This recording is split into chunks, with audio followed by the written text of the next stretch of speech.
Welcome students. I, Mrs. Sarita, Master from Government Higher Secondary School Mangalore is again with you with a new lesson.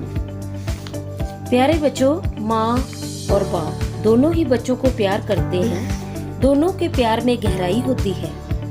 माँ बातचीत द्वारा अपने दिल का हाल बयान कर लेती है, परंतु पिता शब्दों द्वारा इजहार नहीं करते। इसका मतलब ये कतई नहीं है कि पिता को अपने बच्चों की परवाह नहीं होती। अब इसी कहानी को ही देख लेते हैं, जिसमें लड़कियों की शादी की चिंता को लेकर माँ बाप आपस में बातचीत कर रहे हैं। आइए पढ़ते हैं ट्यूलिप सीरीज 10 में प्रोज का second lesson, an excellent father, written by Jane Austen, a female author. This lesson is an extract from the novel Pride and Prejudice. तो चलिए पढ़ते हैं. My dear Mr. Bennet, said Mrs. Bennet one day, have you heard that Netherfield Park is let at last? Mr. Bennet replied that he had not.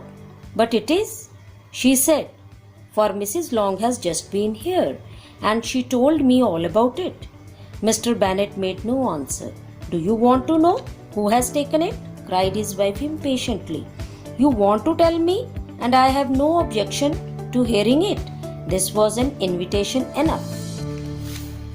एक दिन की बात है, mister and Mrs Bennett बात कर रहे होते हैं. मिसेस बेनेट मिस्टर बेनेट से कहती हैं, क्या आपने सुना कि नेदरफील्ड पार्क, जो एक बड़ा सा बंगलो बड़ी देर से खाली पड़ा था, वो किराए पर चढ़ गया है. मिस्टर बेनेट कहते हैं, उन्हें तो पता नहीं था, पर ऐसा हुआ है. मिसेस बेनेट कहती हैं, क्योंकि उसे ऐसा मिसेस लॉन्ग ने बताया था.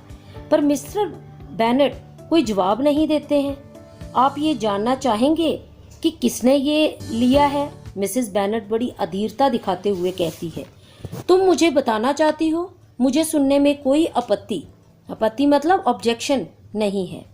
ये वर्ड्स मिसेस बेनेट के लिए एक इनविटेशन था. Why, my dear, you must know, Mrs. Long says that Netherfield Park is taken by a young man of large fortune from the north of England.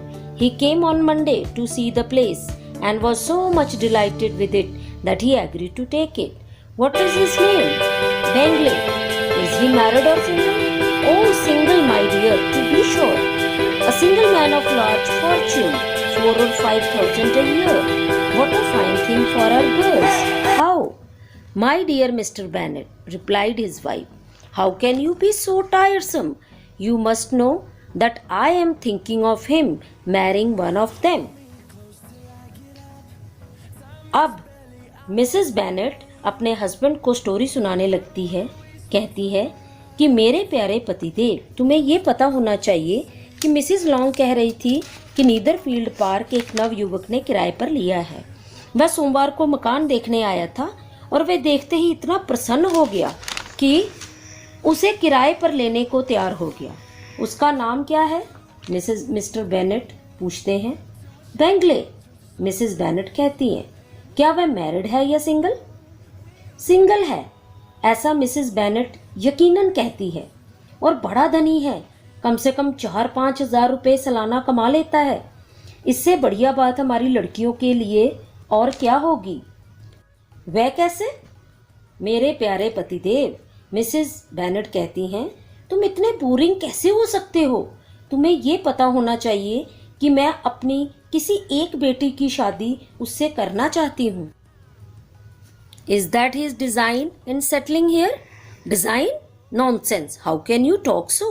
But it is very likely that he may fall in love with one of them, and therefore you must visit him as soon as he comes. I see no occasion for that. You and the girls may go, or you may send them by themselves, which perhaps will be still better. For as you are as handsome as any of them, Mr. Bingley might like you the best of the party. My dear, you flatter me. I certainly have had my share of beauty. But, my dear, you must indeed go and see Mr. Bingley when he comes into the neighborhood. I dare say Mr. Bingley will be very glad to see you, and I will send a few lines by you to assure him of my hearty consent to marrying whichever he chooses of the girls.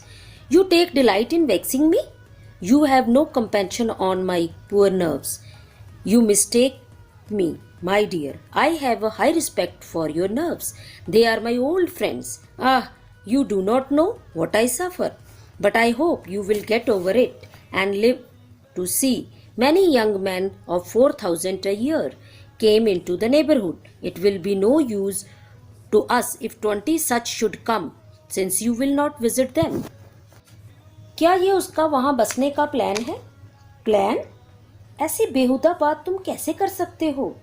पर मुझे ऐसा लगता है कि शायद उसे मेरी किसी लड़की से प्यार हो जाए, इसलिए जैसे ही वह आए तुम्हें उसे मिलना चाहिए। मुझे तो ऐसा कोई मौका नहीं दिखता, मिस्टर बेनेट कहते हैं। तुम और लड़कियां चले जाओ या लड़कियों को अकेला भेज दो, शायद ज़्यादा अच्छा होगा, क्योंकि तुम भी उनमें से किसी एक के जैसी सुंदर हो। कहीं वह शायद तुम्हें ही पसंद कर ले। माय डियर, तुम मेरी चापलूसी कर रहे हो। मुझे मेरे हिस्से की सुंदरता मिल चुकी है। तुम्हें यकीनन मिस्टर बेंगले से मिलने जाना चाहिए जब वह पड़ोस में रहने के लिए आए। मिस्टर बेनेट मजाकिया मूड में कहते हैं कि मैं साहस कर सकता हूँ कि मिस्टर बेंगले तुमसे मिलकर बहुत खुश होगा और मैं कुछ लाइन्स तुम्हारे हाथ लिख कर भेज दूंगा ताकि मिस्टर बेंगले को उसकी सहमति का यकीन हो जाए कि वह भी एक लड़की की शादी मिस्टर बेंगले से हो जाए उससे सहमत है। तुम्हें मुझे चिढ़ाने में मजा आता है, तुमको मेरी बेचारी हालत पर तरस नहीं आता। तुम गलत समझ रही हो। मुझे तुम्हारी नाड़ियों की कदर है। ये तो मेरी पुरानी मित्र हैं। आह, तुम्हें नहीं पता मैं कितना बर्दाश्त कर रही हूँ, पर मुझे आशा है कि तुम अपनी भावनाओं को काबू कर लोगी और इसी तरह और कई नवयुवकों को देखोगी जो सालाना 4,000 कमाने वाला यहाँ पड़ोस में रहने आएगा।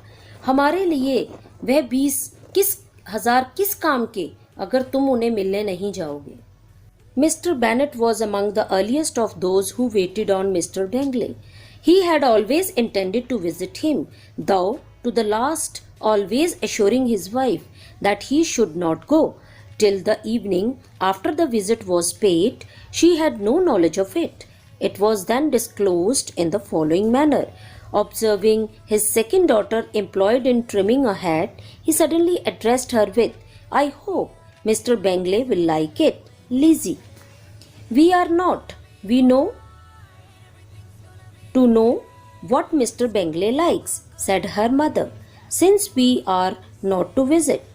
"But you forget, Mamma," said Elizabeth, "that we shall meet him at the assemblies and that Mrs. Long has promised to introduce him.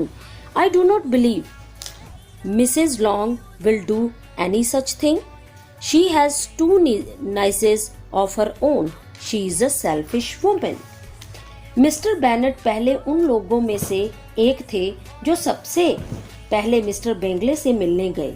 वह उससे मिलने का इच्छुक था, जबकि अंत तक वह अपनी पत्नी को ये यकीन दिलाता रहा कि वह मिस्टर बेंगले को मिलने नहीं जाएगा उस शाम तक जब तक वह उससे मिल चुका था। और ये हकीकत नीचे दिए गए ढंग से खुलकर सामने आई। मिस्टर बेनेट अपनी दूसरी बेटी लिजी को अपनी टोपी ठीक करते देखता है और कहता है कि मुझे ये आशा है कि मिस्टर बेंगले इसे पसंद करेगा, परंतु मिसेस बेनेट जल्दी से बोलती है कि उन्हें कोई ज़रूरत नहीं है मिस्टर बेंगले की पसंद जानने की या ना जानने की, क्योंकि वह उसे मिलने नहीं जाएंगे। अब एलिजाबेथ कहती है कि माँ, हमें नहीं भूलना चाहिए कि हमारी मुलाकात सभा वगैरह में होगी और मिसेस लॉन्ग ने इंट्रोडक्शन करवाने का वादा भी किया है। मिसेस बेनेट कहती है कि उन्हें बिल्कुल भी यकीन नहीं है कि मिसेस लॉन्ग कुछ ऐसा करेगी, क्योंकि उसकी अपनी 2 भांजियां भी हैं। वह तो एक बड़ी लालची औरत है। Mrs Bennett began scolding one of her daughters. "Don't keep coughing so, Kitty. For heaven's sake, have a little compassion on my nerves. Kitty has no discretion in her coughs," said her father. "She times them ill." I do not cough for my own amusement, said Kitty fretfully. Let us return to Mr. Bangley, continued Mr. Bennet. I am sick of Mr. Bangley, cried his wife. I am sorry to hear that. Why did not you tell me so before? If I had known as much this morning, I certainly would not have called on him. But I have actually paid the visit. We cannot escape the acquaintance now. The astonishment of the ladies was just what he wished, that of Mrs. Bennet surpassing the rest. How good it was of you, my dear Mr. Bennet, she said, but I knew I should persuade you at last. अब Mrs Bennett को गुस्सा आता है। वह अपनी एक बेटी को डांटने लगती है, भगवान के लिए ऐसे मत खांसो। बीच में मिस्टर बेनेट भी बोल पड़ते हैं कि ये हमेशा गलत समय पर खांसती है। किट्टी गुस्से से बोलती है कि मैं अपने मनोरंजन के लिए नहीं खांसती हूँ। मिस्टर बेनेट कहते हैं, चलो फिर से मिस्टर बैंगले के बारे में बात करें। मिसेस बेनेट को गुस्सा आ जाता है। गुस्से में वह कहती है, मैं बैंगले का नाम सुनकर पागल हो गई हूँ। मिस्टर बेनेट कहते हैं, मुझे बड़ा दुख हुआ ऐसा सुनकर। तुमने मुझे पहले क्यों नहीं बताया? अगर मुझे सुबह इस बात का पता चलता तो मैं कभी भी उससे मिलने उसके घर नहीं जाता। अब उससे मिलने के बाद हम मेलजोल बढ़ाना नहीं रोक सकते। मिस्टर बेनेट का अंदाज़ा सही था। औरतों का आश्चर्य बिल्कुल वैसा था जैसा उसने सोचा था। अब मिसेस बेनेट के हाव भाव बदल जाते हैं। वे बड़े प्यार से कहती है कि मुझे यकीन था कि मैं तुम्हें अंत में मना ही लूंगी। I was sure you loved your girls too well to neglect such an acquaintance. Well, how pleased I am, and it is such a good joke too, that you should have gone this morning and never said a word about it till now. Now, Kitty, you may cough as much as you choose, said Mr. Bennet, and as he spoke, he left the room. What an excellent father you have, girls, said Mrs. Bennet when the door was shut. मुझे पक्का यकीन था कि तुम्हें अपनी लड़कियों से इतना प्यार है कि तुम कोई भी पहचान बढ़ाने का मौका नहीं छोड़ोगी। चलो फिर भी जो अच्छा हुआ, आप मिल भी आए और सुबह से इस पर कोई बात भी नहीं की। अच्छा मजाक था, मिसेस बेनेट कहती है। मिस्टर बेनेट किटी से कहते हैं कि वे जितना चाहे खांस सकती है और इतना कहते हुए दरवाज़ा बंद कर देते हैं। मिस्टर बेनेट के जाने के बाद मिसेस बेनेट अपनी बेटियों से कहती है कि तुमने बहुत अच्छा पिता पाया है जिसको तुम्हारी परवाह है। I hope this lesson is clear to all of you. With lots of thanks. Good bye.